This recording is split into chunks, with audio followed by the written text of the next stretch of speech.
अपनी सुधामयी सर्वसमर्थ पतित पावनी अहेतु की कृपा से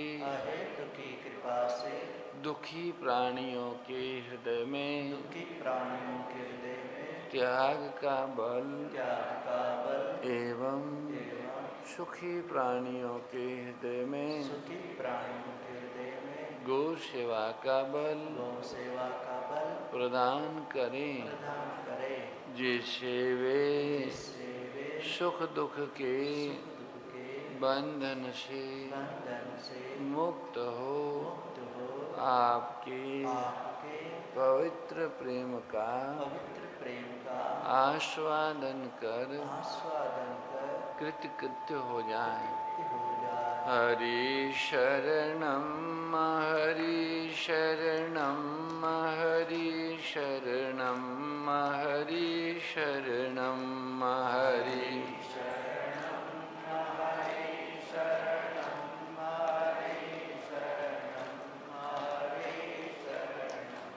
हरि शरणम हरि शरणम हरि शरणम हरि शरणम हरि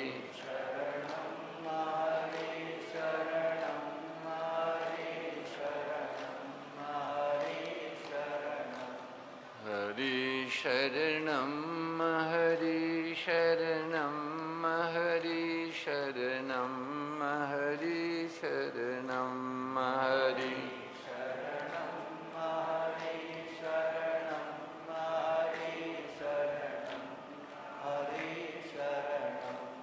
सुरभि शरणम सुरभि शरणम सुरभि शरणम सुरभि शरणम सुरभि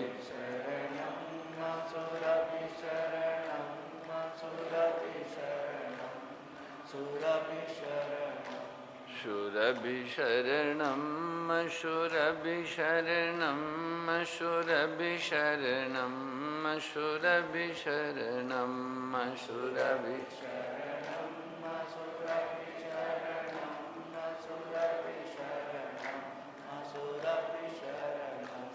सुरभि शरणम सुरभि शरणम सुरभि शरणम सुरभि शरणम सुरभि शरणम सुरभि शरणम सुरभि शरणम हरि शरणम हरि शरणम हरि शरणम हरि शरणम नम हरि शरणम हरि शरण हरि शरणम हरि शरणम हरि शरणम हरि हर शरणम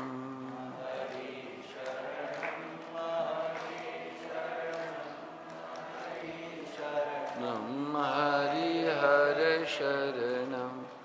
गोपाल कृष्ण भगवान की आदि शक्ति श्री सुरभि गो माता की कल्प गुरु दत्तात्रेय भगवान की गोपाल गोवर्धन नाथ की जय हो जय हो जय हो जय हो। मेरे प्रभु की जय जयकार हो। हे गोपाल हे गोपाल हे गोपाल हे गोपाल हे गोपाल जय हो जय हो जय हो। हे गोपाल जय हो जय हो जय हो जय हो। सर्वेश्वर सच्चिदानंद घन भगवान श्री गोपाल कृष्ण अपने पट्टावरण से मुक्त होकर आनंदमय दर्शन प्रदान कर रहे हैं। उनकी इस दिव्य छवि को अपने नेत्रों में भर के इन्हीं की आराध्या उपास्या सेव्या पूज्या वेद लक्षणा गोमाता तथा उसके अखिल गोवंश की वंदना करते हैं।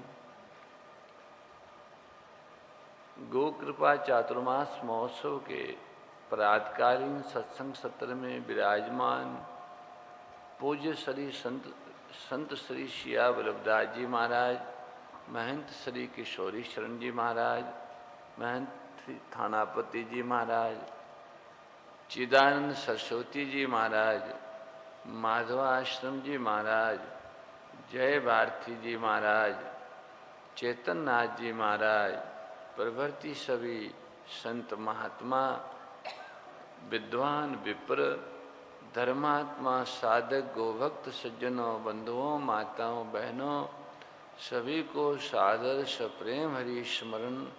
जय गो माता, जय गोपाल। हम सभी भगवान गोपाल की मधुर मधुर बाल लीलाओं का कथन श्रवण कर रहे हैं। दशम स्कंद का यह प्रसंग बड़ा ही मधुर और रसमय है। इन लीलाओं का रहस्य ज्ञानियों और योगियों के लिए अत्यंत दुर्लभ है तथा आस्थावान प्रेमियों के लिए अति सुलभ है। आइए भगवान की मंगलमयी मधुर लीलाओं में प्रवेश करते हैं। गोकुल में एक प्रभावती नाम की गोपी रहती हैं। प्रभावती गोपी कन्हैया की बड़ी प्रेमी है। प्रभावती गोपी जी ने कहा यशोदा मैया को कि माँ, जब कन्हैया मान नहीं रहा है, वो कह रहा है मैं चोरी करने नहीं जाता हूँ, तो अब मैं उनको हाथों हाथ रंगे हाथों पकड़ूंगी और आपको लाके दूंगी। यशोदा मैया ने कहा प्रभावती, तू उसको पकड़ करके ले आना, फिर मैं उसको थोड़ी प्रसादी दूंगी, उसकी पूजा करूंगी। वह ना बोल सके नहीं, उसके मुख में माखन लगा हुआ हो, ऐसे समय पकड़ना जब वो माखन खा रहा हो, माखन मुख में लगा हुआ हो, उसी समय दोनों हाथ पकड़ लेना, नहीं तो माखन पूछ लेगा। और ऐसी अवस्था में तुम मेरे पास ले आना, फिर वो झूठ नहीं बोल, फिर वो नहीं कह पाएगा कि मैंने चोरी नहीं की। मैं कहूँगा तेरे मुख पर मक्खन लगा है तो मक्खन खा के आया है। इस अवस्था में बाल कृष्ण को पकड़ करके तुम ले आओ।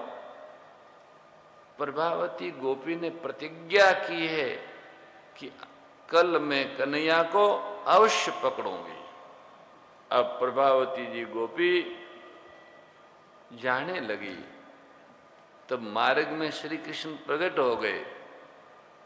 बोले ए प्रभावती, ए प्रभावती। प्रभावती ने देखा, इधर देखा, उधर देखा। प्रभावती, अरे मुझे कौन बुलाता है? देखा तो वहां कन्हैया खड़ा है। अच्छा, प्रभावती ने कहा मैं बड़ी हूं, मुझे काकी कहने में तुम्हारा क्या जाता है? तुम मुझे नाम से क्यों बुलाते हो? मुझे काकी कहो, मेरे नाम से मुझे बुलाता है तुम? 5 वर्ष का बच्चा है, तुम क्या समझते हो मैं बड़ी हूं? बाल कृष्ण ने कहा तुम काहे की बड़ी है? तुम्हारे बाप का मैं काका लगता हूं, तो मैं काकी कैसे कहूं? प्रभावती को बड़ा आश्चर्य हुआ, कैसा बोलता है? ऐसा बोलने को तुम्हें किसने सिखाया है? कन्हैया बोला मुझे कौन सिखाएगा, मैं तुम्हें कहने के लिए आया हूं, कल तैयारी रखना, तुम्हारे घर में आने वाला हूं, मुझे पकड़ने के लिए तैयार हो जाना। प्रभावती ने कहा मेरे घर में आना कल, मैं तुम्हें बताती हूं कैसे पकड़ते हैं। अब तुम कल जब मेरे घर आओगे तब अच्छी तरह से पकड़ के माँ के सामने ले जाऊंगा, रंगे हाथों पकड़ूंगी। प्रभावती ने घर में मिठाई रखी, माखन रखा। अब वो पकड़ना है कन्हैया को, तो बढ़िया बढ़िया मिठाई बना के धरी और सुंदर मक्खन निकाल के धरा। अब प्रभावती ने विचार किया कि ये कैसी चोरी करता है, ये कैसे चोरी करता है, पहले मुझे देखना है। प्रभावती पलंग के नीचे छुप करके बैठ गई। कैसे चोरी करता है देखना है। बाल कृष्ण ग्वाल बाल मित्रों के साथ आए हैं। श्री कृष्ण ने मित्रों को समझाया, बराबर मंत्र बोलना, आज कुछ गड़बड़ होगी। ऐसा लगता है सब बालक कफलम कफलम कफलम मंत्र बोलते हैं। प्रभावती देखती है मित्रों को इसने कुछ मंत्र सिखाया है, ये मंत्र बोलते हैं। श्री कृष्ण ने कहा, यहाँ मुझे किसी की वास आती है, यहाँ कोई छिपा हुआ है, ऐसा लगता है। प्रभावती पलंग के नीचे छुप करके बैठी थी, वो सुन रही थी। मेरी उसको वास आती है, उसको चोरी करने दो, फिर मैं उसको पकड़ती हूँ। बाल कृष्ण ने हांडी उतारी है, मित्रों को माखन, सखों को माखन देते हैं। कन्हैया जिस घर में माखन की चोरी करने के लिए जाते हैं, उस घर की खिड़कियों के पास वानर आ जाते हैं, तो कन्हैया वानरों को भी माखन खिलाता है। ये मेरे रामा अवतार के भक्त हैं। रामा अवतार में मेरे लिए इन्होंने युद्ध किया है, पेड़ के पत्ते खाते थे, मैं तपस्वी था, उनको मैंने कुछ खिलाया नहीं, वो याद आता है। वानर सब वैष्णव है, वानरों में अनेक सद्गुण हैं। अति चंचल है, फिर भी वानर जाति में एक बड़ा सद्गुण होता है। वानर एक ऋतु में काम सुख भोगने के बाद दूसरी ऋतु आती है, तब तक संयम रखते हैं। वानर में एक सद्गुण ऐसा होता है कि वानर जंगल के सारे फल खाता है, परंतु राम फल कभी नहीं खाता। दक्षिण भारत में राम फल होता है, अति मधुर होता है। वानर ऐसा मानते हैं, हम राम जी के सेवक हैं, राम जी हमारे स्वामी हैं, उनके नाम का फल हम कैसे खाएं। वानर के जीवन में नियम है, वानर के जीवन में संयम है। जिसके जीवन में संयम नहीं है, जिसके जीवन में नियम नहीं है, उनके जीवन में भक्ति का कोई नियम, वो पशु से भी हल्का है। भक्ति के नियम से अपने मन को बांध लो, इंद्रियों का संयम रखो। जिसके जीवन में संयम है और नियम है, उसी को यमराज सजा नहीं करते। यमराज उसी को सजा करते हैं जिसके जीवन में संयम नियम नहीं है, जिसके जीवन में भक्ति का कोई नियम नहीं है। बहुत से लोगों का नियम होता है, दिन में 2-4 बार तो गर्म पानी होना ही चाहिए। समझ गए ना, गर्म पानी 2-3 बार चाय पीते हैं, चाय पीने का नियम रखा है। भक्ति का कोई नियम नहीं रखा, भक्ति का कोई नियम लेना चाहिए। वानरों का भी नियम है, बंदर नियम रखते हैं, हम मानव हैं। सोचो, रामफल नहीं खाते, संयम रखते हैं। वानर वैष्णव है, वानर भक्त हैं। कन्हैया वानरों को माखन देता है। प्रभावती देख रही है, प्रभावती की बहुत इच्छा है मेरे घर का माखन कन्हैया खाए, फिर मैं उसको पकड़ूंगी, पहले मेरे घर का ये माखन खाए। अभी कन्हैया ने माखन खाया नहीं है, वो सबको देता है, फिर थोड़ा सा खाता है। बालकों ने श्री कृष्ण के मुख में माखन दिया है, कन्हैया तो मुझे खिलाता है, तो खाता ही नहीं है। कन्हैया को बालक खिलाते हैं। प्रभावती देख रही है, उसको आनंद हुआ, मेरे घर का माखन कन्हैया ने खाया, अब ज़्यादा नहीं खाएगा, हांडी फोड़ डालेगा। प्रभावती पलंग के नीचे छुप कर बैठी थी, बाहर आई, बालकों ने देखा कन्हैया को, कहा कन्हैया कन्हैया तू कहता था कि तुझे बांस आती है, तुम्हारी बात सच्ची है। ये पलंग के नीचे छुप करके बैठी थी। आई आई आई, दूसरे सब बालक भाग गए। कन्हैया ने विचार किया, आई तो आई, क्या करने वाली है। कन्हैया वहीं खड़ा था। प्रभावती दौड़ती हुई गई, झट कन्हैया का हाथ पकड़ा। बाल कृष्ण ने ऐसा झट नाटक किया कि मुझे बहुत भय लगता है, मैं बहुत डर गया हूँ। प्रभावती, मैं तुम्हारे पांव पड़ता हूँ, मैं तुम्हें वंदन करता हूँ, मुझे छोड़ दो, मुझे छोड़ दो, मुझे छोड़ दो। मेरी मैया मुझे मारेगी। मैं तुम्हारे स्वामी की कसम खाता हूँ, तुम्हारे पति की कसम खाता हूँ। मेरे स्वामी की कसम तू खाए, मेरे स्वामी की कसम खाना नहीं। प्रभावती बोली। तो मैं, कन्हैया बोला, तो मैं तेरे बाप की कसम खाता हूँ। मेरे बाप की कसम क्यों खाता है? प्रभावती बोली। तो कन्हैया बोला, मैं तुम्हारे घर में फिर से नहीं आऊँगा, आज के दिन तो मुझे छोड़ दे, छोड़ दे। नहीं छोड़ोगी? नहीं छोड़ूंगी। प्रभावती बोली, नहीं छोड़ूंगी। आज तुम मेरे हाथ में आया है, आज तुम्हारी माँ को विश्वास होगा। तुम्हारी माँ मानती नहीं है कि मेरा लड़का चोरी करता है। आज मैं तुम्हें पकड़ के ले जाऊंगी, तुम्हारे मुख पे मक्खन लगा हुआ है, यशोदा मैया को बताऊंगी कि ये देखो इसने माखन खाया, तब तुम्हारी माँ मानेगी। बाल कृष्ण बार बार प्रभावती को मनाते, प्रभावती छोड़ती नहीं है। प्रभावती का 4-5 वर्ष का बालक देखा। एक बालक था, वो श्री कृष्ण के मंडल में ही था। उसने देखा मेरी माँ ने कन्हैया को पकड़ा है। वो समझदार होकर के माँ को वंदन करता है, मैया मेरे लाला ने चोरी नहीं की। कल रात्रि में कन्हैया को मैंने निमंत्रण दिया था कि मेरे घर में आना। मैं लाला के घर में जाता हूँ तो यशोदा मैया रोज मुझे मिठाई देती है। मेरे मन में ऐसा हुआ कि मेरी माँ तो कन्हैया को कभी बुलाती ही नहीं है, मैंने कन्हैया को बुलाया है, मेरे आमंत्रण से आया है, लाला ने चोरी नहीं की, मैंने उसको निमंत्रण दिया है।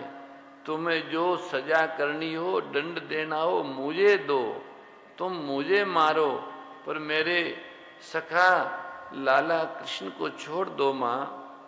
आज मंडल के अध्यक्ष पकड़े गए हैं, आज चोर मंडल के अध्यक्ष पकड़े गए। सब मंडल रोने लगा। छोटे छोटे बालक है, कन्हैया हमारे लिए चोरी करता है, चोरी करके माखन हमको खिलाता है। मेरी माँ ने कन्हैया को पकड़ा है, मैया लाला को छोड़ दे, छोड़ दे। यशोदा मैया लाला को मारेगी। प्रभावती ने विचार किया, यशोदा जी कन्हैया को मारे वो मुझे सहन नहीं होगा, मारने लगे तो यशोदा जी का हाथ में पकड़ूंगी, यशोदा को कहूंगी मेरा बालक है, इसको मारना नहीं। मेरे लाला को कोई मारे मुझसे सहन नहीं होगा। प्रभावती के हृदय में तो प्रेम है और बाहर से क्रोध का नाटक करती है। मैं लाला को नहीं छोड़ूंगी, कन्हैया को मैं ले जाऊंगी, मारने नहीं दूंगी। यशोदा मारे तो मुझसे सहन नहीं होगा। बालक कहता, मैया मुझे तू मार, मुझे तू दंड दे, 2 महीना मुझे तू घर का माखन मत देना, आज के दिन लाला को छोड़ दो। प्रभावती कहती है, नहीं छोड़ूंगी, जाओ यहाँ से। बालकों को दुख हुआ है। श्री कृष्ण ने आंख से संकेत किया, मेरे पीछे पीछे आ जाओ, मैं इसकी गम्मत करता हूँ। बालक पीछे पीछे चलते हैं। प्रभावती कन्हैया को पकड़ कर ले जा रही है। मार्ग में उसकी सखी उसको मिलती है। सखी ने प्रभावती को सावधान किया, बालक बड़ा चप्पल है, वो चला जाएगा। कैसे चला जाएगा? मैंने इसको कस के पकड़ा है। प्रभावती अक्कड़ में चलती है। अभिमान आने के बाद चाल बदल जाती है। प्रभावती की भूल ये हुई कि श्री कृष्ण को पकड़ करके चलती है, उस समय श्री कृष्ण को भूल जाती है और अपना चिंतन करती है कि मैं समझदार हूँ, मेरे जैसी कौन है, बालक तो बड़ा चपल है परंतु मैंने इसको पकड़ा है। सिद्धि से प्रसिद्धि होती है। कितने ही संतों में ऐसी सिद्धि आ जाती है कि 100-200 आदमियों की रसोई बनाई थी और 1000-2000 भोजन करा दिया। ये भक्ति का फल नहीं है, भक्ति का फल तो भगवान है। दूसरे के मन की बातें जानना सिद्धि है, पर भगवान की जो भक्ति करता है उस जीव में भगवान की शक्ति आती है। भगवान की शक्ति जीव में आए उसी को सिद्धि कहते हैं। सिद्धि मिलने के बाद जगत को बताने की इच्छा होती है। जो जगत को बताने के लिए जाता है, माया उसको जोर से धक्का मार के गिरा देती है। प्रभावती की ये भूल है। हाथ में श्री कृष्ण है, श्री कृष्ण का चिंतन स्मरण भूल गई और अपना ही चिंतन करने लगी। मेरे जैसी समझदार कोई नहीं है। ऐसे चंचल बालक को मैंने पकड़ लिया जिसको कोई नहीं पकड़ सकता था। मैं उसको पकड़ के जा रही हूँ। आज इसकी खातिर होगी। आज मैं यशोदा जी को कहूँगी। श्री कृष्ण हाथ में तो भी है, वो श्री कृष्ण को भूल गई, अपना चिंतन करने लगी। जगत का चिंतन करती है, हाथ में आए हुए भगवान भी चले जाते हैं। जो जगत का चिंतन करता है उनके पास आए हुए भगवान वापिस चले जाते।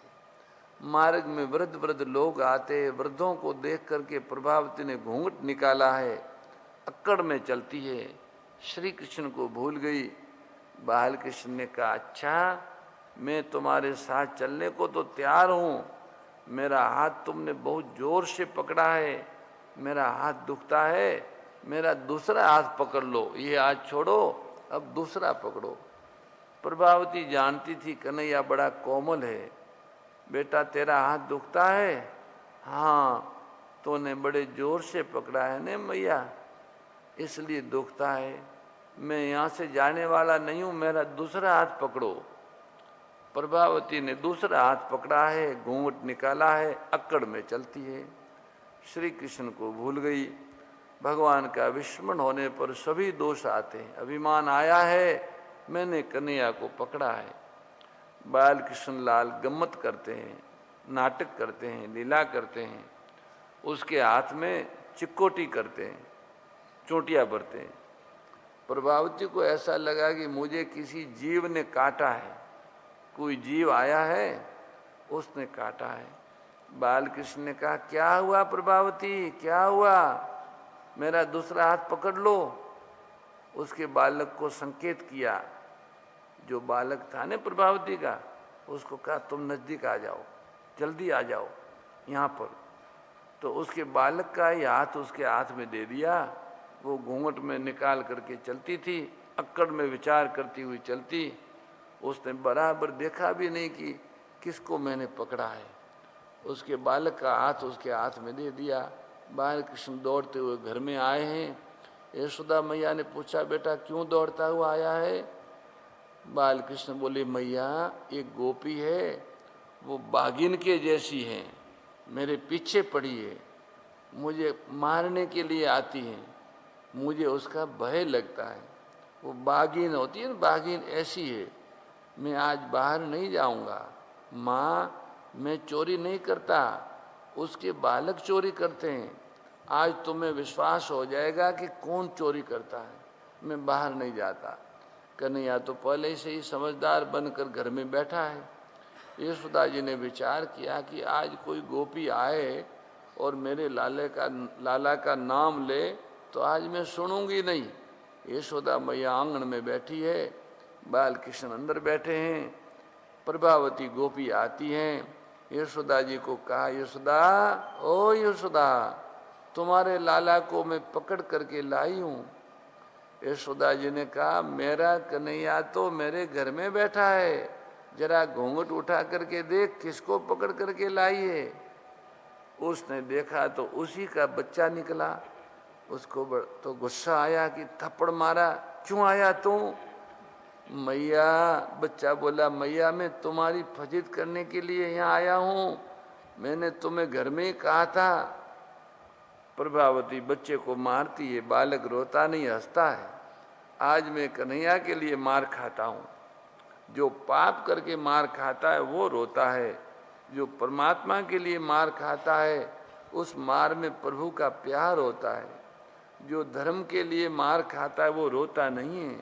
जो भक्ति में, धर्म अनुष्ठान में कष्ट पाता है उनको पीड़ा नहीं होती है। आज मैं भगवान के लिए मार खाता हूँ। रोज कन्हैया मुझको माखन खिलाता है, आज कन्हैया के लिए मैं मार खाता हूँ। उसको अति आनंद हुआ। अपनी माँ से कहता है मुझे मार, मुझे मार। यशोदा जी ने कहा कन्हैया तो अंदर बैठा है। प्रभावती ने कहा मैया मैं सत्य कहती हूँ, मार्ग में कुछ गड़बड़ हो गई है। मैं कन्हैया को पकड़ करके लाती थी, रास्ते में कुछ गड़बड़ हुआ है। रास्ते में क्या गड़बड़ हो गया? तुम भांग पीकर आई है क्या? मेरा कन्हैया तो बाहर गया ही नहीं, कन्हैया तो अंदर है। श्री कृष्ण आनंद स्वरूप है। यशोदा मैया कहती है आनंद अंदर है, गोपी कहती है आनंद बाहर है। आनंद को जो बाहर ढूंढता है उसकी फजीत होती है, उसका अपमान होता है। वेदों में आता है निहंतम गोयायाम, बाहर संसार में सुख है और दुख भी है। आनंदमय परमात्मा आपके हृदय में है। आपको निद्रा कितना आनंद देती है। निद्रा में पैसा मिलता नहीं, खाने को मिलता नहीं, निद्रा में जगत की विस्मृति होती है, मन अंतर्मुख होता है।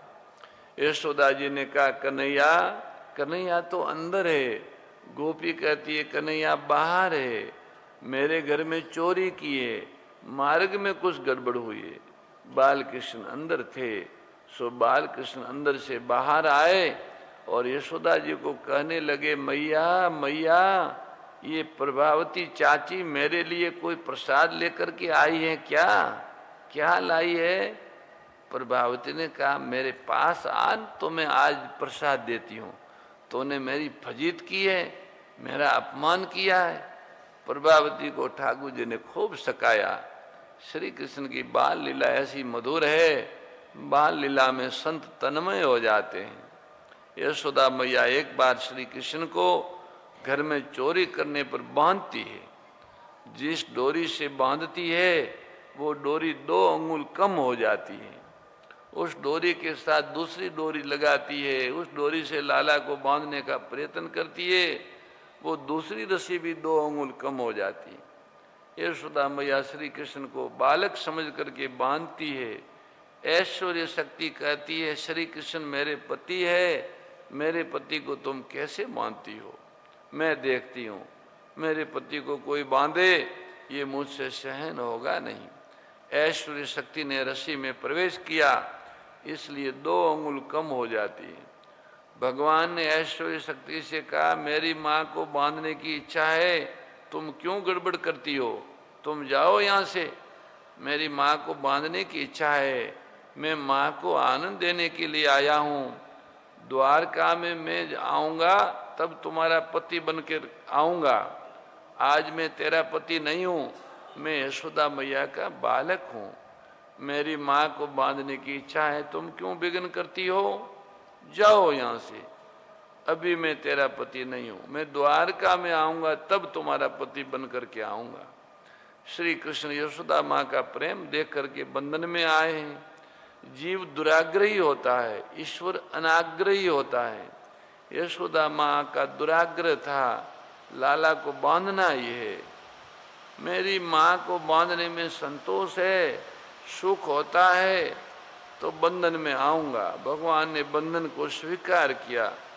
ईश्वर जब बंधन में आता है तब जीव बंधन से छूटता है। जो जीव परमात्मा को प्रेम रूपी रस्सी से बांधता है वो जीव माया के बंधन से छूट जाता है। माया सबको बांधती है। 9वें अध्याय में यशोदा मैया बाल कृष्ण को बांधती ये कथा है, और 10वें अध्याय में यमुना अर्जुन के मोक्ष की कथा है। कुबेर भंडारी के बालक नल कुबर मणिगिरव को नारद जी का शाप हुआ था। वे नारद जी के शाप से नंद बाबा के आंगन में पेड़ बनकर पैदा हुए थे। संपत्ति और शक्ति का जो केवल भोग विलास में ही दुरुपयोग करता है वो दूसरे जन्म में पेड़ हो जाता है। ध्यान रखना, जो संपत्ति और शक्ति का अपने लिए भोग करता है वो दूसरे जन्म में पेड़ होता है। कुबेर के 2 बालक है, उनको बाप की संपत्ति मिली है। पसीना से जो पैसा मिला है वो बुद्धि को जल्दी नहीं बिगाड़ता, पर बिना परिश्रम जिसको ज्यादा धन मिलता है उसकी बुद्धि बिगड़ जाती है। आजकल आपको देखने को मिलता होगा, जो धनियों के लड़के हैं जिनको बिना मेहनत किए पैसे मिल गए हैं, गाड़ियों मिल गई, मोटरों मिल गई, उनकी बुद्धि बिगड़ गई है। उनको भक्ति अच्छी नहीं लगती, उनको संयम सदाचार अच्छा नहीं लगता, उनको गौ सेवा अच्छी नहीं लगती, उनको सत्संग अच्छी नहीं लगती, उनको नाटक अच्छे लगते हैं, डिस्को डांस करने उनको। कई तो ऐसे लोग हैं जो सत्संग के नाम में भी डिस्को करते हैं। नाम तो सत्संग है और लगाते डिस्को लाइट। अब बताओ, पर वो ऐसी आदत पड़ गई है, वो धन बिना परिश्रम का आया है, उसका कहीं न कहीं अपव्यय होना है। परिश्रम से अगर धन आता है तो ज्यादा बुद्धि को नहीं बिगाड़ता। कुबेर के 2 बालक हैं, बाप की संपत्ति मिली, अनेक गंधर्व कन्याओं के साथ उन्होंने विवाह किया, गंगा जी में खेलते थे। नारद जी ने शाप दिया, वे शक्ति और संपत्ति का उपयोग केवल भोग विलास में करते थे। नारद जी ने शाप दिया, पेड़ हो जाओ। पेड़ होने के बाद तपश्चर्या करनी पड़ती है, वर्षा सहन करनी पड़ती है, ठंडी सहन करनी पड़ती है, गर्मी सहन करनी पड़ती है। जो तप नहीं करता, जो भोग विलास में संपत्ति का और शक्ति का दुरुपयोग करता है, उसको दूसरा जन्म पेड़ का मिलता है। नारद जी ने शाप दिया था। कुबेर के दोनों बालक नलकुबर और मणिगिरव पेड़ हुए थे। उखल के साथ बंधे हुए बालकृष्ण ने उखल को खींचते हुए बाहर जाते और पेड़ को श्री कृष्ण चरण का स्पर्श हुआ है। पेड़ में से दोनों देव पुरुष बाहर निकले। नमः परम कल्याण, नमः परम मंगल, वासुदेवाय शांताय योधनाम पत्ये नमः। वाणी गुणानुकथने श्रवणो कथायाम हस्तोच कर्मसु मंतस्तु पादयो न। नल कुबर भगवान की स्तुति करते हैं। हमारी वाणी श्री कृष्ण का वर्णन करे। जगत का वर्णन करने से जीव बिगड़ती है। किसी स्त्री पुरुष की महिमा मत करो, किसी की निंदा मत करो, निंदा करना पाप है। किसी मानव का निंदा स्तुति न करो। स्त्री पुरुष का निंदा स्तुति करने से मन बिगड़ता है। हमारी वाणी श्री भगवान श्री कृष्ण की महिमा का गायन करे, भगवान की महिमा का गायन करे, भगवत गुणगान करे। कृपा करो। नल कुबर मणिगिरव सब धाम में गए। नंद बाबा बाल कृष्ण को छोड़ाते हैं। यशोदा मैया ने बांधा था, इसलिए श्री कृष्ण का नाम दामोदर हुआ। दामोदर। बोलिए श्री दामोदर भगवान की जय। राधा दामोदर भगवान की जय। सुखदेव जी महाराज कहते हैं, धीरे धीरे बाल कृष्ण बड़े हो रहे हैं। छोटे छोटे बछड़ों को लेकर के श्री कृष्ण बालकों के साथ यमुना जी के किनारे खेलने जाते हैं। गौ माताओं के बछड़ों को वहां चराते हैं और ग्वाल बालों के साथ खेलते हैं। श्री कृष्ण के खेल में भी रहस्य भरा हुआ है। श्री कृष्ण की लीला इतनी मधुर है कि संत श्री कृष्ण लीला का चिंतन करते हुए तन्मय हो जाते हैं। लीला से नवीन नवीन भाव उत्पन्न होते हैं। श्री कृष्ण की सभी लीलाएं जीव के कल्याण के लिए है।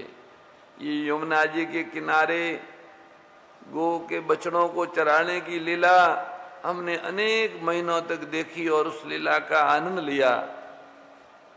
उधर बछड़े चर रहे हैं, गोकुल से लेके रावण तक यमुना जी के किनारे गोष्ठ बने हुए हैं। बड़े बड़े गोष्ठ हैं, बड़े बड़े सिंगों वाली, बड़ी बड़ी थुम्बी और गलकम्बल वाली। प्रत्येक गोष्ठ में सैकड़ों सैकड़ों गायें हैं।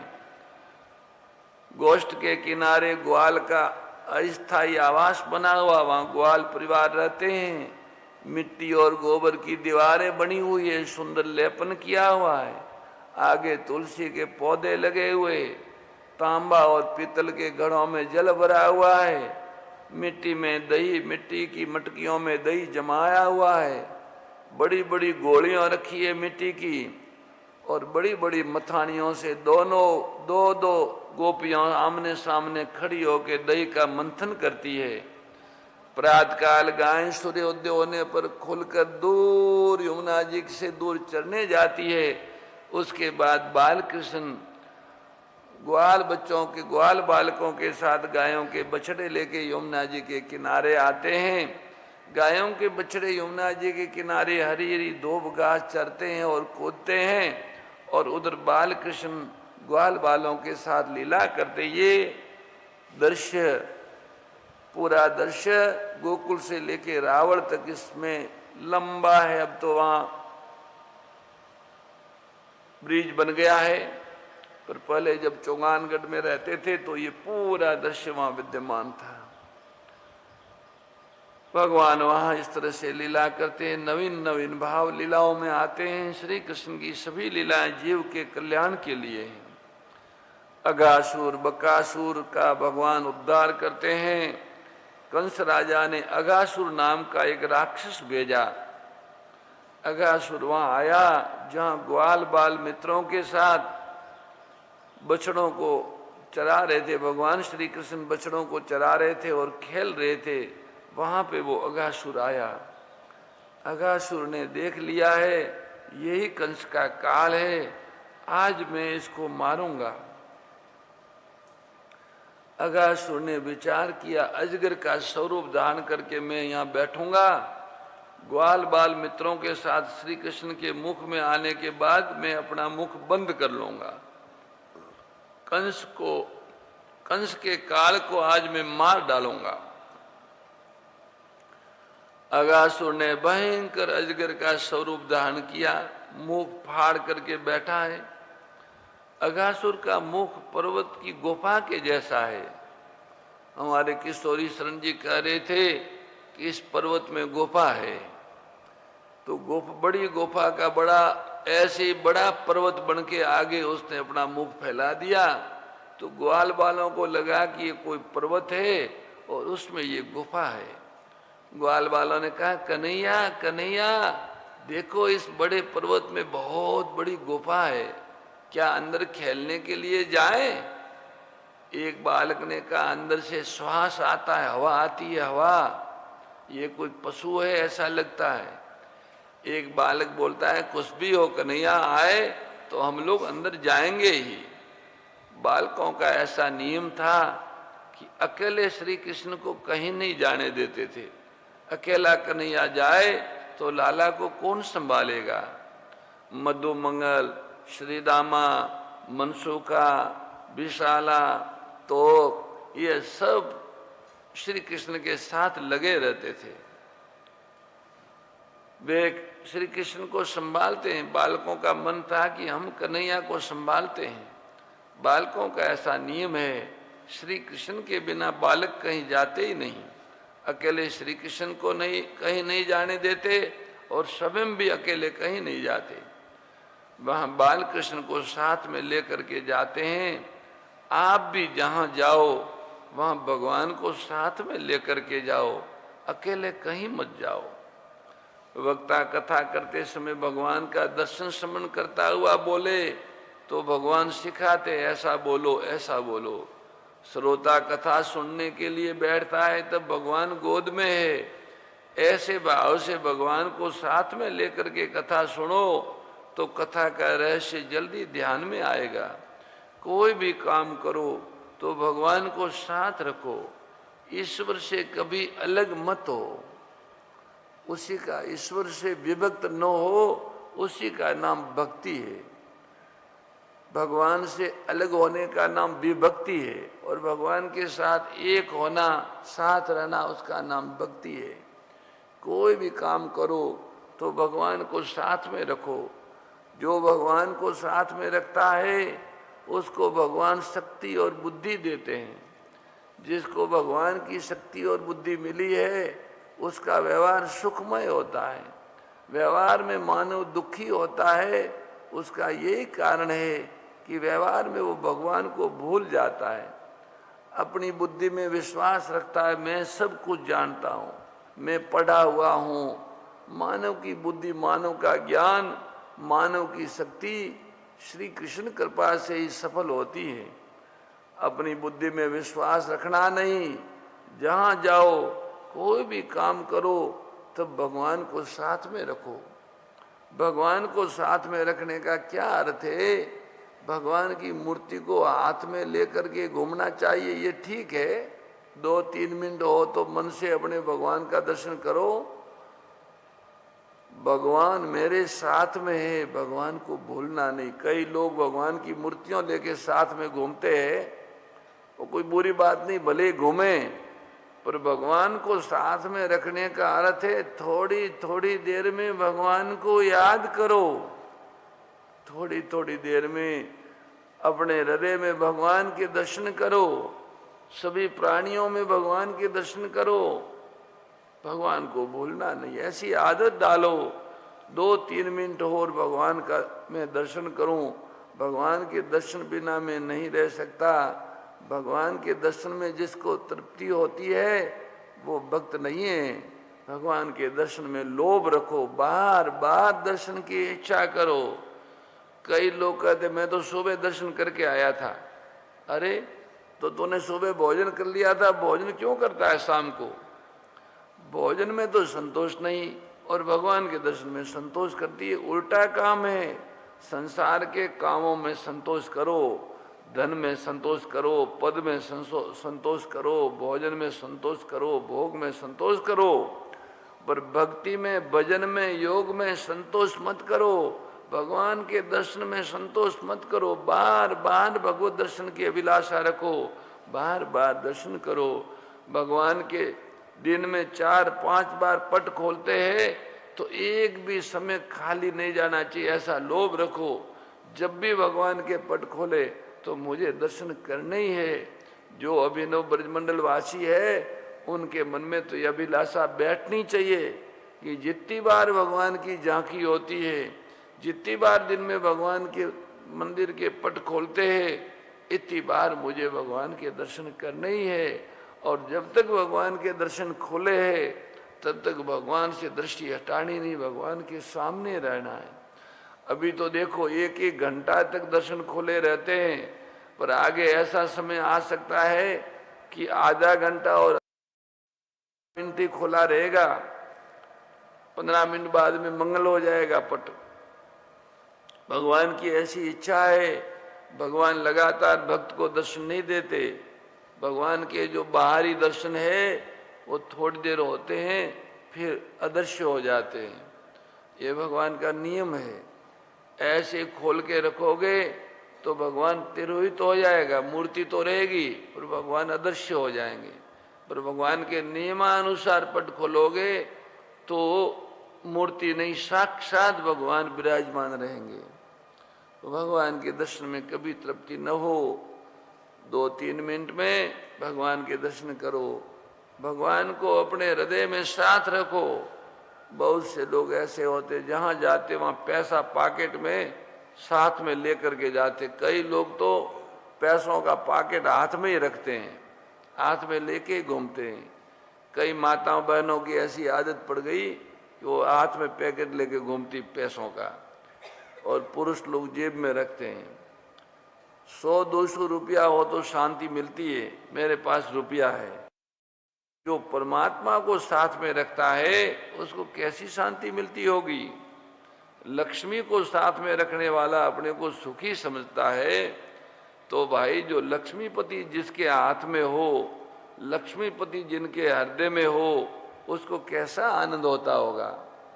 बालकों ने कहा, कन्हैया तू आए तो हम लोग अंदर जाएं।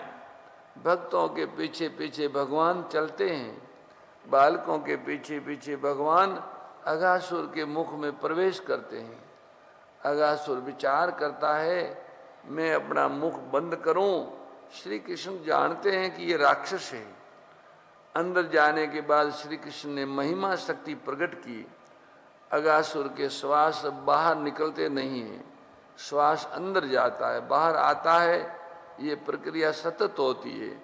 योगियों ने इसी का वर्णन हंस सोहम, प्राणवायु बाहर जाता है अंदर आता है, ऐसी प्रक्रिया सतत अंदर होती है। भगवान ने महिमा शक्ति से अपना स्वरूप ऐसा बढ़ाया कि अघासुर के प्राणों को बाहर निकलने का रास्ता ही नहीं मिलता। अघासुर के प्राण अंदर ही अंदर घोंटने लगे, वो व्याकुल हुआ, चटपटाने लगा। फिर तो ब्रह्मरंध्र को फाड़ करके अघासुर के प्राण बाहर निकलते हैं। श्री कृष्ण ने मित्रों को कहा, चलो बाहर जाएं, ये गुफा नहीं है। भगवान बाहर आते हैं, अघासुर के प्राण श्री कृष्ण के चरणों में मिल जाते हैं, अघासुर को मुक्ति मिलती है। थोड़ा विचार करो, आपके अंदर भगवान है, अंदर भगवान के होने पर भी जीव बंधन में पड़ा है। अस प्रभु असत, भगवान हृदय में निवास करते हैं और फिर भी जीव बंधन में पड़ा है। अंदर ईश्वर होने पर भी जीव अज्ञानी है, अंदर भगवान है तो भी जीव दुखी है। अंदर जो भगवान है वो किसी को मुक्ति नहीं देते, जो अंदर भगवान है वो किसी को बंधन से नहीं छुड़ाते। भगवान जब बाहर से अंदर आते हैं और बाहर से भगवान को अंदर ले जाओ, अंदर के भगवान और बाहर के भगवान जब एक होते हैं, घर में नारायण का स्वरूप स्थापन करो, नारायण का सुंदर श्रृंगार करो, भगवान में दृष्टि स्थिर करो, भगवान के नाम का जप करो, भगवान को आंखों से अपने अंदर ले जाओ। बाहर से जब भगवान अंदर आते हैं तब मुक्ति मिलती है। अघासुर के पेट में भगवान ने बाहर से अंदर प्रवेश किया। अंदर के भगवान और बाहर के भगवान जब एक होते हैं तब जीव को मुक्ति मिलती है। अंदर जो नारायण है उनका नाम अंतर्यामी नारायण है। अंदर नारायण होने पर भी जीव बंधन में है, अंदर नारायण होने पर भी जीव अज्ञानी है। बाहर से नारायण जब अंदर आते हैं तब अज्ञान दूर होता है, बंधन से जीव छूटता है। अघासुर के पेट में भगवान ने बाहर से प्रवेश किया है, अघासुर के पेट में बालकों के साथ जाते हैं। भागवत में ऐसा लिखा है कि ताली बजाते, अघासुर के पेट में जब प्रवेश का प्रसंग आता है तब ताली बजाना। भागवत की कथा संत अनेक रीति से करते हैं। अघासुर शब्द का थोड़ा विचार करो। अघ शब्द का अर्थ होता है पाप और असुर शब्द का अर्थ होता है प्राण और र शब्द का अर्थ होता है खेलता। जिसके प्राण पाप में खेलते हैं, पाप करने में जो सुख समझता है, वही राक्षस, वही अघासुर है। पाप करके कोई सुखी हुआ नहीं। पाप का फल दुख है, पुण्य का फल सुख है। पाप करने में जो सुख समझता है वही अघासुर है। पाप पहले मन में आता है, मन बिगड़ता है। मन बिगड़ने पर मन का तिरस्कार करो। भागवत की कथा सुनता है, ऐसे खराब विचार करता है, मन में पाप आवे तो स्नान करो।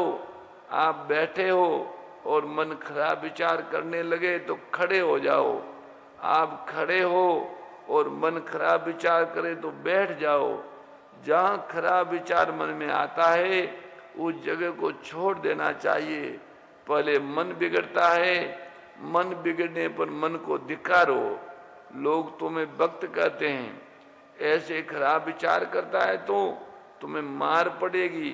कदाचित मन भले ही पाप करे पर वाणी में पाप ना आवे। जीव कोई भी खराब काम करता है तब खराब शब्द बोलता है। वाणी जब बिगड़ती है तब व्यवहार भी बिगड़ता है। वाणी जब तक नहीं बिगड़ती तब तक व्यवहार नहीं बिगड़ता। इसलिए संत बार बार कहते हैं कि जीव से भगवान के नाम का जप करो। जो जीव से निरंतर भगवान का जप करता है कृष्ण कृष्ण कृष्ण, उसकी जीभ खराब शब्द नहीं बोलती। खराब काम तब होता है जब खराब शब्द बोलता है। वाणी बिगड़ने के बाद व्यवहार बिगड़ता है। व्याकरण शास्त्र का एक सिद्धांत है, कोई भी क्रिया शब्दोच्चार पूर्वक की होती है। मानव कोई भी खराब काम करता है उसके पहले खराब शब्द बोलता है। कदाचित मन बिगड़े तो भले बिगड़े पर वाणी मत बिगड़ने दो। खराब शब्द कभी नहीं बोलना। जो खराब शब्द नहीं बोलता उसके हाथ से खराब काम नहीं होता। कभी कभी मन में पाप आए तो आ जाए पर वाणी में पाप नहीं आना चाहिए। वाणी बिगड़ती है तब व्यवहार बिगड़ता है और व्यवहार बिगड़ता है तब जीवन बिगड़ जाता है। सुखदेव जी महाराज राज ऋषि परीक्षित को सावधान करते हैं, जीवन में एक दिन ऐसा आएगा जब पाप करने की इच्छा नहीं हो तो भी पाप होगा। हरे कृष्ण हरे कृष्ण बोलो, स्नान करो, मन को समझाओ तो भी पाप होता है। ये जीव अनेक जन्म से पाप करता हुआ आया है।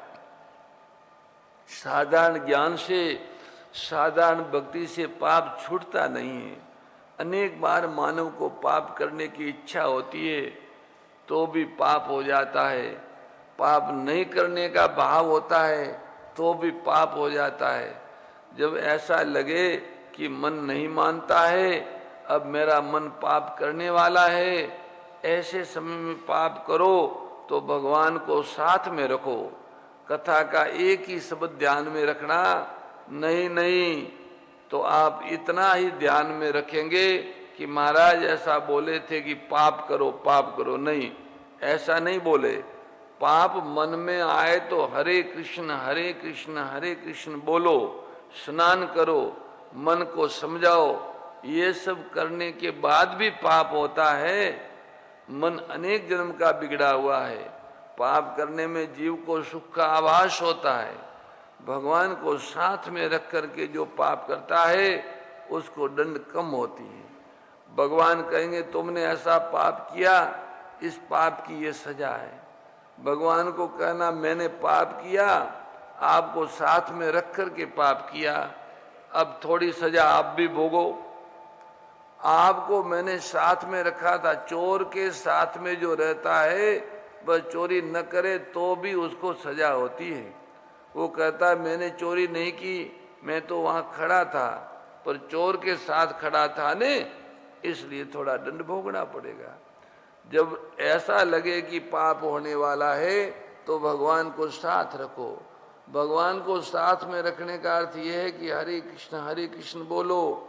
अब मेरा मन मानता नहीं, मैं पाप करता हूँ, भगवान के नाम को साथ में रखो, धीरे धीरे पाप छूटेगा। भागवत में आया है कि अगासुर के पेट में बालक जाते हैं तब ताली बजाते हैं। कीर्तन में ताली बजाओ। जब पाप के पेट में जाने का प्रसंग आवे तब भगवान को हाथ जोड़ कर कहना कि मैं अब पाप कर रहा हूँ, मेरा मन अब नहीं मान रहा है, मैं मन को नहीं संभाल सकता, मैं अब पाप करता हूँ।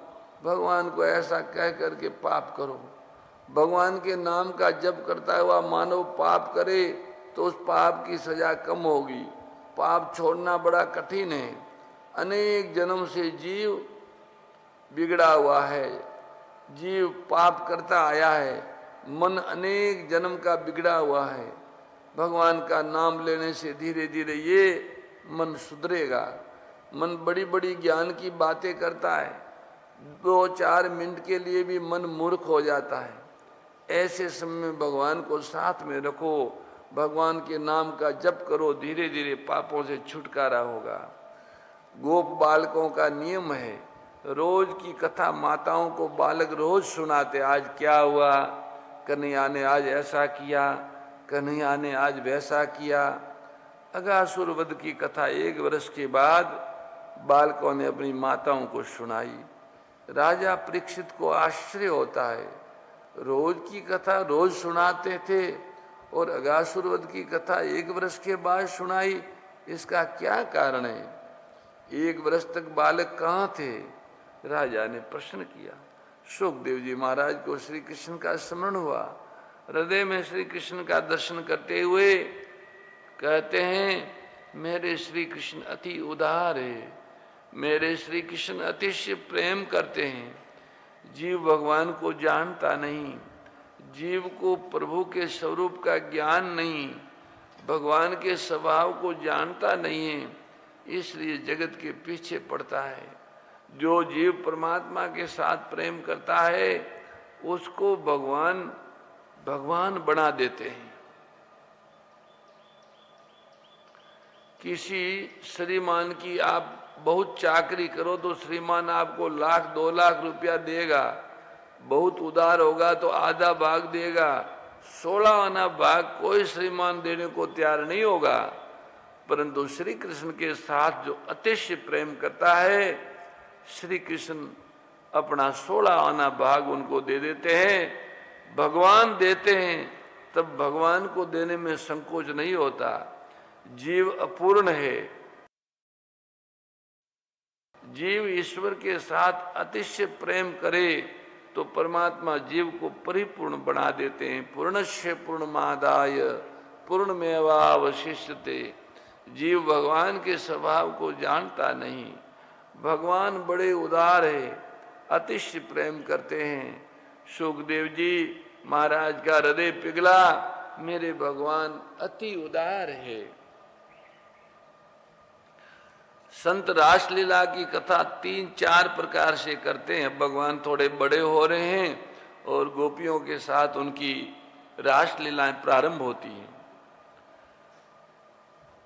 संत रासलीला की कथा 3-4 प्रकार से करते हैं। इसमें बड़ा भारी रहस्य है। रासलीला को समझना बहुत कठिन है। बहिर्मुखी जीव रासलीला को कामलीला समझ के पतन की ओर जाते हैं।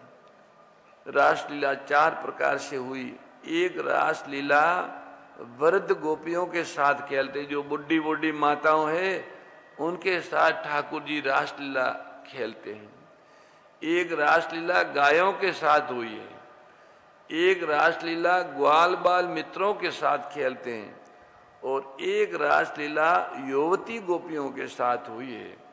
युवती गोपियों के साथ श्री कृष्ण रासलीला खेलते हैं। वह कथा 29वें अध्याय में आती है। ये 13वां अध्याय चल रहा है। इस अध्याय में श्री कृष्ण वृद्ध गोपी माताओं के साथ रासलीला खेलते हैं, उसका वर्णन है। रास क्या होता है? वेदों में आया है, भगवान रसमय हैं। रसमय परमात्मा को मिलना, रसमय परमात्मा के साथ एक होना ही रास है। गोकुल में वृद्ध गोपियों है, श्री कृष्ण का दर्शन करती है, उनको आनंद तो होता है, हृदय में ऐसा प्रेम जागता है कि यशोदा मैया बाल कृष्ण को छाती के साथ लगाती है, प्यार करती है। माँ को कैसा आनंद होता होगा, ऐसा आनंद मुझे नहीं मिला। श्री कृष्ण के साथ एक होना है, परमात्मा से मिलना है। ये वृद्ध गोपियों मन से आलिंगन देती है। इस अध्याय में वृद्ध गोपियों के साथ रास खेलते हैं। वृद्ध गोपियों को भगवान मिले हैं। इस अध्याय में गायों के साथ रास है। गोकुल में जो गाय हैं, गायों के हृदय में ऐसा प्रेम है कि श्री कृष्ण से मिलना है, श्री कृष्ण के साथ एक होना है। अब गाय श्री कृष्ण के साथ कैसे एक हो? गायों के हृदय में ऐसा प्रेम है कि कन्हैया मेरा दूध पीने के लिए आए। गाय अपने बछड़ों को दूध पिलाती है, तब गाय और बछड़ा दोनों एक हो जाते हैं। उनका आत्मिक प्रेम कैसा है दूसरा कोई समझ नहीं सकता। बछड़ों को मैं दूध पिलाती हूँ, कन्हैया बछड़ा बन करके दूध पीने के लिए आए, लाला को दूध पिलाना है, कन्हैया मेरा दूध पिएगा तो मैं कन्हैया के साथ एक हो जाऊंगी। श्री कृष्ण से मिलने की इच्छा गोमाताओं को है। इस अध्याय में गोमाताओं के साथ भगवान रास करते हैं। इस अध्याय में ग्वाल बाल मित्रों के साथ भगवान रास करते हैं। अघासुर को मारने के बाद बालकों ने श्री कृष्ण से कहा, कन्हैया भूख लगी है। श्री कृष्ण ने कहा, चलो यमुना जी के किनारे भोजन करेंगे। यमुना जी का किनारा है, वृक्षों की छाया में श्री कृष्ण ग्वाल बाल मित्रों के साथ भोजन करते हैं। अपने मन को वृंदावन में भेज दो। अभी वृंदावन नया नया तैयार हो रहा है, बहुत सुंदर लग रहा है, हरी हरी घास है, नव नव वृक्ष है। मन से दर्शन करो। मेरे श्री कृष्ण ग्वाल बाल मित्रों के साथ भोजन करने के लिए बैठे। अपने श्री कृष्ण के लिए मैं मिठाई ले आया हूँ, भगवान को मैं खिलाऊंगा, ऐसी भावना करो। भावना से मन शुद्ध होता है। मैं वृंदावन में हूँ, ग्वाल बाल मित्रों के साथ श्री कृष्ण भोजन कर रहे हैं, मैं भी वहाँ गया हूँ, ऐसा भाव करो। बालकों के हृदय में अतिशय प्रेम है। सभी को ऐसी इच्छा है कि श्री कृष्ण का स्पर्श करके ही बैठना है। श्री कृष्ण से दूर बैठने के लिए कोई तैयार नहीं है। श्री कृष्ण का स्पर्श करके मैं बैठूंगा। बालकों के हृदय में प्रेम है। बालक घर से जो कुछ लेकर के आते हैं बराबर देखते हैं। जो सबसे अच्छा है वो भगवान को देते हैं, जो मध्यम है वो अपने मित्रों को देते हैं, और जो बहुत साधारण है वो अपने लिए रखते हैं। यही प्रेम का लक्षण है। भगवान को अच्छा से अच्छा, श्रेष्ठ से श्रेष्ठ दो, दूसरों को अच्छा दो। श्री कृष्ण के मुख में कमला देना है। श्री कृष्ण से मैं दूर बैठूं तो मुख में कमल कैसे दूंगा। रास लीला में गोपियों को ऐसा अनुभव कराया है कि मैं तेरे साथ में हूँ, मैं तुम्हें ही मिलता हूँ। एक ही समय में अनेक गोपियों को भगवान मिले। आज भोजन लीला में सभी बालकों को ऐसा अनुभव कराया, मैं तुम्हें स्पर्श करके बैठा हूँ। भगवान सभी ग्वालों के साथ, एक एक ग्वाल के साथ भगवान बैठे हैं, और प्रत्येक ग्वाल के हाथ से भगवान कमला ले रहे हैं। आज भोजन लीला में सभी बालकों को भगवान ने ऐसा अनुभव कराया। ऐसी लीला तो भगवान ही कर सकते हैं। बालक अनेक है, श्री कृष्ण एक है। एक ही समय में सभी को आनंद दिया। सभी की इच्छा है श्री कृष्ण का स्पर्श करके ही बैठना है, एकदम श्री कृष्ण के छट के बैठना है। तो सभी ग्वालों के पास भगवान छट कर बैठे हैं, सभी के हाथों का भोजन करते, सभी के हाथों से भोजन करते हैं। सुखदेव जी महाराज इस लीला का वर्णन करते हुए समाधि भाषा में चले जाते हैं, समाधि भाषा में बोलते हैं। भागवत में समाधि भाषा मुख्य है। भोजन लीला का वर्णन किया है। आज की पंक्ति कमल के जैसी बनाई है। कमल में जो मुख्य भाग है वो मध्य में होता है। मध्य में श्री कृष्ण है। 1000 पाखुरी का कमल है। प्रत्येक पाखुरी का संयोग कमल का जो मुख्य भाग है उसके साथ हुआ है। कमल में ऐसी एक भी पाखुड़ी नहीं है जिसका संयोग मध्य में जो मुख्य भाग है उसके साथ न हुआ हो। मध्य में श्री कृष्ण है। सभी को अनुभव कराया, मैं तुम्हें स्पर्श करके बैठा हूँ। श्री कृष्ण से दूर बैठने के लिए कोई तैयार नहीं। मध्य में भगवान है। छोटी छोटी पाखुरी जैसे छोटे छोटे बालक पास में है, बड़े बालक दूर तो है, पर सभी को ऐसा अनुभव होता है जैसे श्री कृष्ण मुझे स्पर्श करते हैं, मेरे साथ में वे बैठे हैं। बालक श्री कृष्ण को प्रेम से भोजन कराते हैं। एक बालक ने कहा, कन्हैया मेरी माँ ने तुम्हारे लिए जलेबी बनाई, मेरी माँ ने मुझे ऐसा कहा है कि कन्हैया के हाथ में देना नहीं, कन्हैया के हाथ में तुम दोगे तो कन्हैया दूसरों को खिला देगा, इसलिए मैं तुम्हारे मुख में देने वाला हूँ। मेरी माँ ने बहुत प्रेम से बनाई है, मेरी माँ की बहुत इच्छा है मेरे घर की जलेबी कन्हैया खाए, मैं तुम्हारे मुख में दूंगा। श्री कृष्ण भोजन लीला में भी बालकों को बहुत देते हैं। श्री कृष्ण ने कहा, मुझे तुम जलेबी देते हो, मेरे मित्रों को नहीं देते। मेरे गुरु ने मुझे ऐसा कहा है कि जो अकेला खाता है वो दूसरे जन्म में बिल्ली हो जाता है। कभी भी अकेले नहीं खाना चाहिए, अंधकार में नहीं खाना चाहिए, मेरे मित्रों को दो। कितने लोग ऐसे होते हैं कि ज्यादा हो तो उदारता बताते हैं और कम हो तो छिपाते हैं। थोड़ा हो तो भी थोड़े में से थोड़ा भाग दूसरों को देना चाहिए। देने से घटता नहीं है, देने से बढ़ता है। श्री कृष्ण मित्रों को समझाया, थोड़ा हो तो भी दूसरों को थोड़ा देना चाहिए, फिर खाना चाहिए। वे बालकों को जलेबी देता है, फिर भगवान को देता है। कन्हैया सब मित्रों को मैंने दिया, अब तुम ही बाकी हो। श्री कृष्ण जलेबी खाते हैं, प्रशंसा करते हैं, जलेबी बहुत अच्छी बनाई है। प्रशंसा सुनने से उत्साह बढ़ता है। थोड़ी प्रशंसा करो। जिसने शरीर को घिसाया है, जिसने भोग दिया है, उसके मन में प्रशंसा सुनने की इच्छा होती है। प्रशंसा सुनने से थकावट उतर जाती है। श्री कृष्ण प्रशंसा करते हैं, तुम्हारी मैया बड़ी सयानी है, समझदार है, बहुत अच्छी जलेबी बनाई है। ऐसी जलेबी तो मेरी माँ भी नहीं बनाती। तू समझदार माँ का पुत्र है।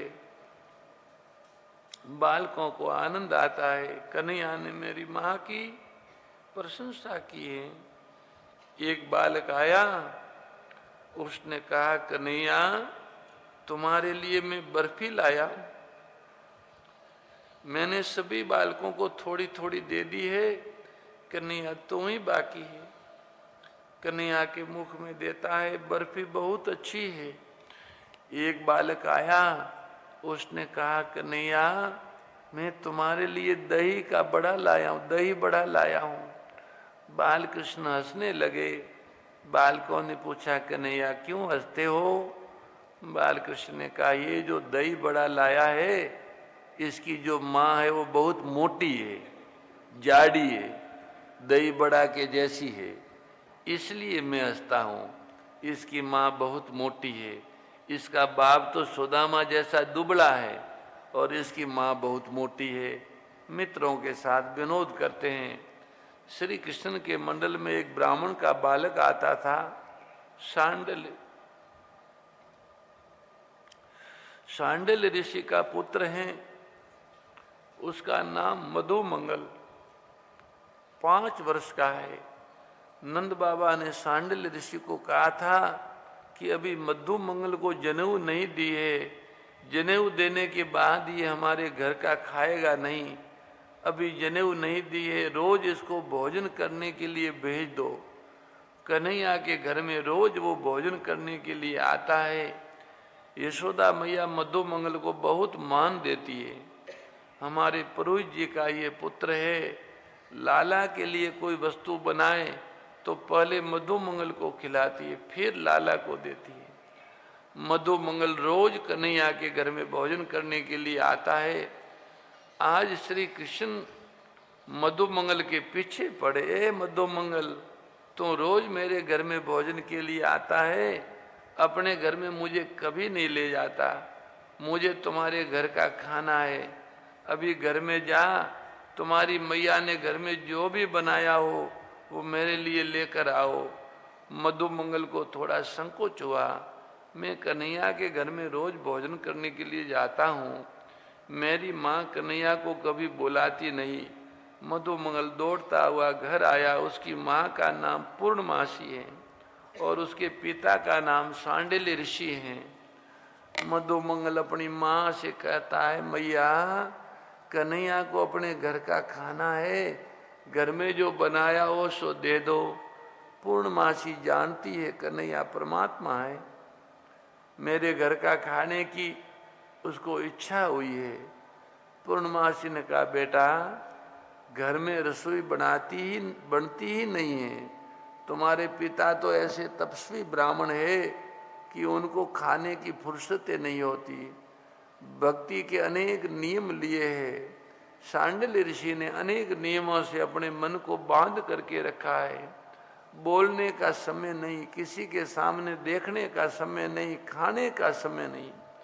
सांडिल्य ऋषि ऐसे तपस्वी भगवत भक्त थे कि प्रातः काल में 4 बजे श्री यमुना जी स्नान करके आसन में बैठते थे। 15 घंटे 16 घंटे एक आसन में भक्ति करते हैं।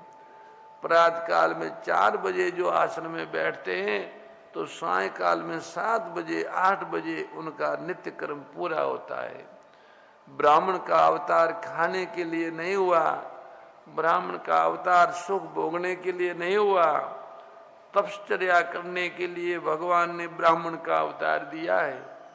सांडिल्य ऋषि का ऐसा नियम था, प्रातः काल में प्रातः संध्या करते, 37 माला गायत्री का जप करे तो प्रातः संध्या पूरी होती।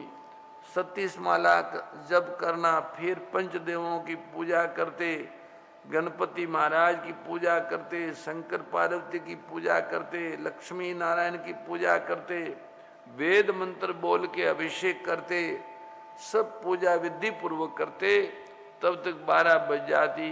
12 बजने के बाद मध्याह्न संध्या करते, मध्याह्न संध्या में गायत्री जप करते, फिर ब्रह्म यज्ञ करते। ब्रह्म यज्ञ में चारों वेदों का अध्ययन करना पड़ता है। कलयुग में ऋषियों ने बहुत सरल बना दिया है। अग्नि में पुरोहितम यश देव, इतना बोले तो भी वेद पूरा हो जाता। अति सरल बनाया है, तो भी ब्राह्मण न करे तो ब्राह्मण को मार पड़ेगी, सजा होगी। ब्रह्म यज्ञ में चारों वेदों का अध्ययन किया जाता है। देव ऋषि पितरों का दिन, देव ऋषि पितरों का तर्पण किया जाता है। सांडिल्य ऋषि का ऐसा नियम था कि भगवान के नाम का 21,000 जप करते थे। 1 घंटे में 900 श्वास होती है, 24 घंटे में 21,000 श्वास होते हैं। निंद्रा में बहुत सा श्वास व्यर्थ जाता है। प्रति श्वास से भगवान के नाम का जप होना चाहिए। 21,000 जप करते हैं। ये सब करते हुए रात्रि की संध्या का समय हो जाता। खाने का समय नहीं मिलता, बोलने का समय नहीं मिलता। सायकाल में संध्या करते हैं। संध्या होने के बाद 2-4 केला खा करके थोड़ा दूध पी के सो जाते, कभी दूध पी करके ही सो जाते हैं। पूर्णमासी महान पतिव्रता है। मेरे पतिदेव भोजन नहीं करते, मुझे भी भोजन नहीं करना है, उपवास करती है। दिन भर पतिदेव की सेवा में रहती है। ये साक्षात अनसुया माँ का अवतार है। पूर्णिमा मौसी अनसुया माँ का अंश है। सांडिल्य ऋषि अत्रि भगवान का अंश है और मधुमंगल जी साक्षात दत्त भगवान है।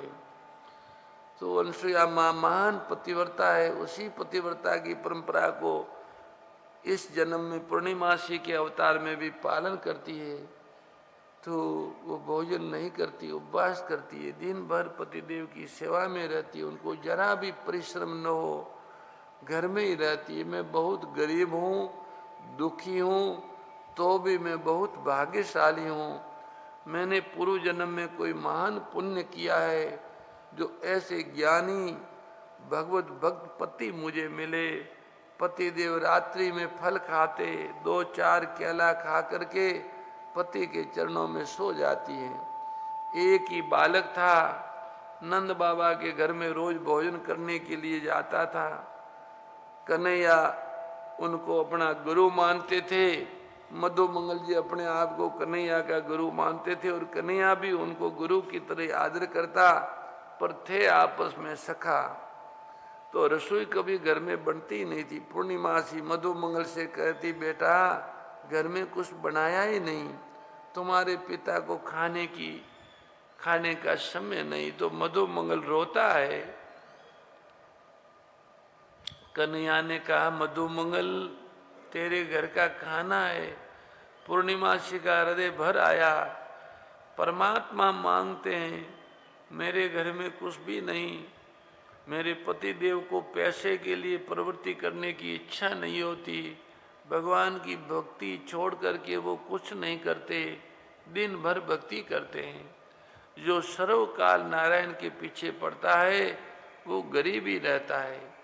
जो नारायण को छोड़ के प्रवृत्ति करता है उसके घर में लक्ष्मी जाती है।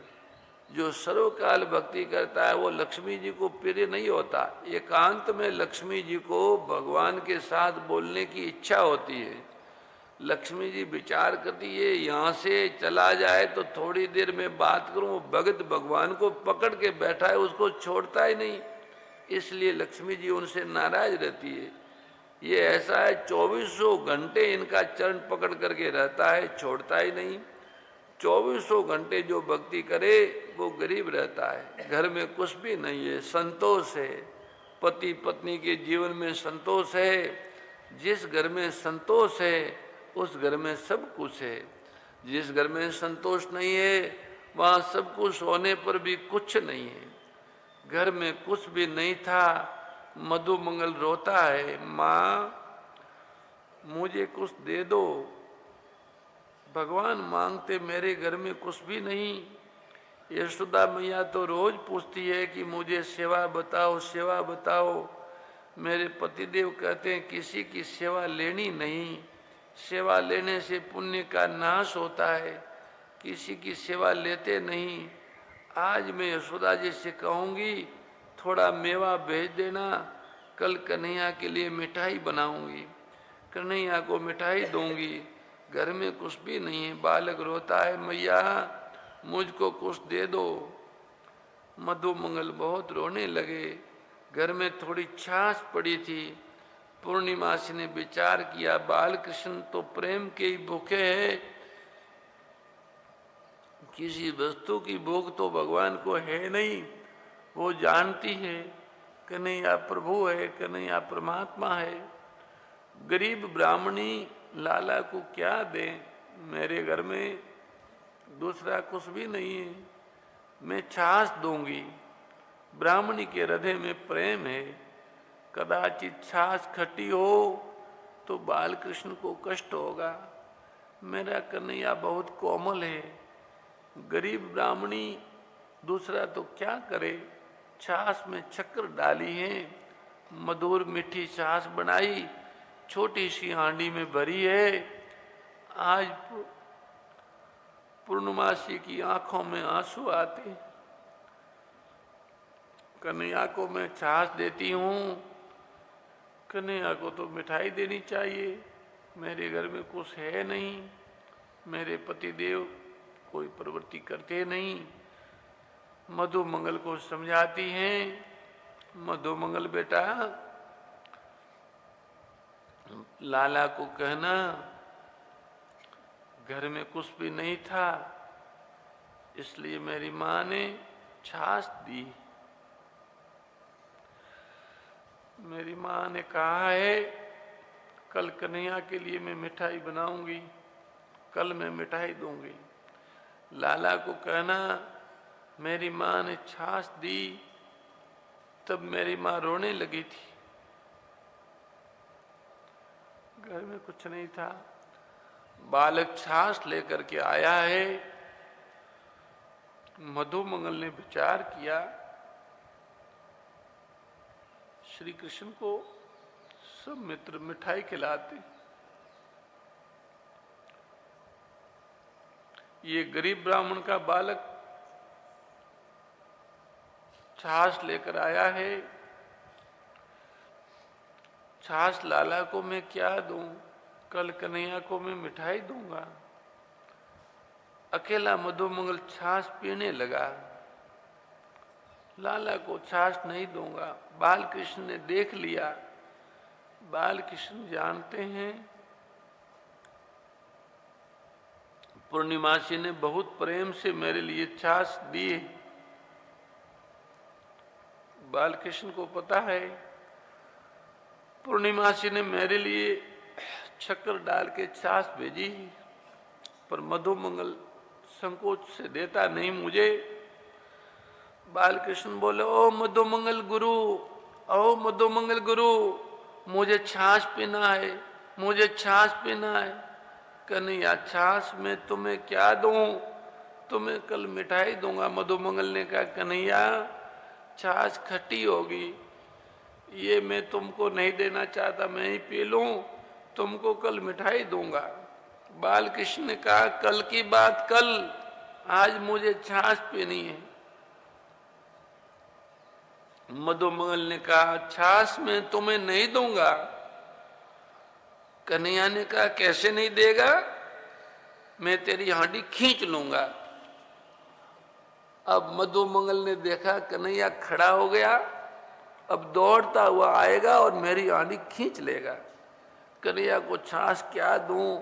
मैं अकेला छाछ पी जाऊं तो मधुमंगल उतावली में छाछ पीने लगे, जोर जोर से पी लूं, जब तक कन्हैया आवे तब तक मैं सारी छाछ पी जाऊं। बहुत उतावली से छाछ पीता था, हांडी में तो छाछ बची नहीं। कन्हैया वहां आया, कन्हैया ने देखा हांडी में तो छाछ नहीं है, पर उसके मुख से छाछ निकलती है। बहुत उतावली में पीता था तो पास में से ऐसे छाछ निकल रही थी।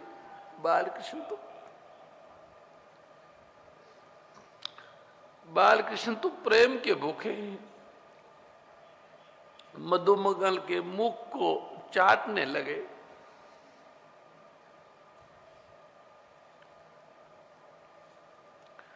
मधुमंगल के मुख से निकलती हुई छाछ को जीभ से चाट चाट के श्री कृष्ण पीने लगे। जीव ईश्वर को जब प्रेम करता है और प्रेम में अपने शरीर को जब भूल जाता है तो परमात्मा भी मैं ईश्वर हूं ये भूल जाते।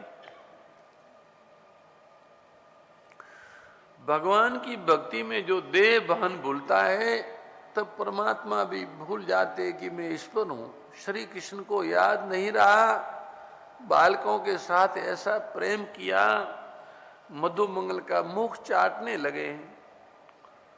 मधुमंगल को बहुत संकोच हो रहा है। कन्हैया कन्हैया तुम क्या करते हो? बालकृष्ण ने कहा, तुम्हारे घर की जूठी छाछ मिले तो मेरी बुद्धि सुधरेगी। तुम्हारे पिता महान तपस्वी, तुम्हारी मां महान पतिव्रता, तुम्हारे पिता के पुण्य प्रताप से मेरा गोकुल गांव सुखी है। ऐसे घर की छाछ, जूठी छाछ मुझे मिले तो मैं धन्य हो जाऊं। मधुमंगल बहुत गरीब है। उसके पिताजी की कन्हैया ने प्रशंसा की। जो ब्राह्मण 3 बार बराबर संध्या करता है, जिसने गायत्री के 3 पुष्करण किए हैं 24-24 लाख के, ऐसे पवित्र ब्राह्मण के घर का भगवान भी मांग करके खाते हैं। ब्राह्मण के घर का मांग करके खाओ, ब्राह्मण न दे तो कहना थोड़ा जल ही दे दो। श्रोत्रम ब्रह्म तद्भावे जलम पिबेत। बालकृष्ण कहते तुम्हारे पिता महान तपस्वी है, तुम्हारे पिता के पुण्य से मेरी गोमाता सुखी है,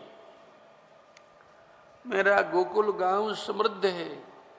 मधुमंगल ने कन्हैया के कंधे पर हाथ रखा है और बोला, कन्हैया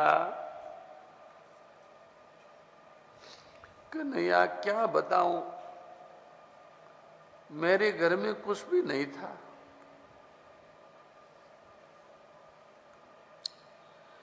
मेरी मां रोने लगी। मेरी मां रोने लगी थी